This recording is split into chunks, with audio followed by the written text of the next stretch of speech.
Hi everybody, I have a project to share with you today. We are using this book called Great Colonial America Projects You Can Build Yourself by Chris Bordessa as inspiration for today's project. Today we're going to be making a child-sized broom and we're going to use this project as a guide.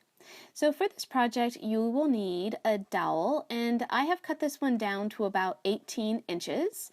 You're also going to need some pine needles. Now, I use these pine needles from a pine needle basket kit because they're longer than the ones that we have in our area, as well as a zip tie and a pair of scissors. Now, the first thing you want to do is pull out these pine needles. And I want them to all be kind of straight and going in the same direction. And you could also use some dried grasses as well. Now we're going to fasten it in place using a zip tie, and my son is going to go ahead and do this, but then I'm going to come back in afterwards and really tighten it. And it's pretty secure. Those pine needles are not going anywhere anytime soon. So I'm going to trim that down, and I'm going to clean up this top part using this little handsaw, which actually didn't work that well. It was actually a little bit easier just to use a pair of scissors.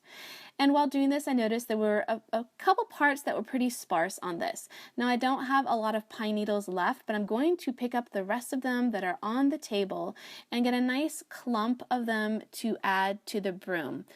And I'm just going to go right over the top of the pine needles that I already have, and I'm going to add another zip tie just below the one that is already in place. I'm going to tighten it really securely and then trim off that excess piece. The last thing we want to do is tie off the bottom of our broom. I'm using a large needle as well as some baker's twine. I'm going to go right through the center of the bundle, and I'm going to tie that off and then hide that knot on the inside of the bundle of pine needles. Then I'm going to wrap the twine around the back side of the bundle, and then I'm going to come in about a quarter of the way in and make smaller bundles, about 4 of them, around that centerpiece where I already had the twine. Now, it wasn't that neat, but it did get the job done.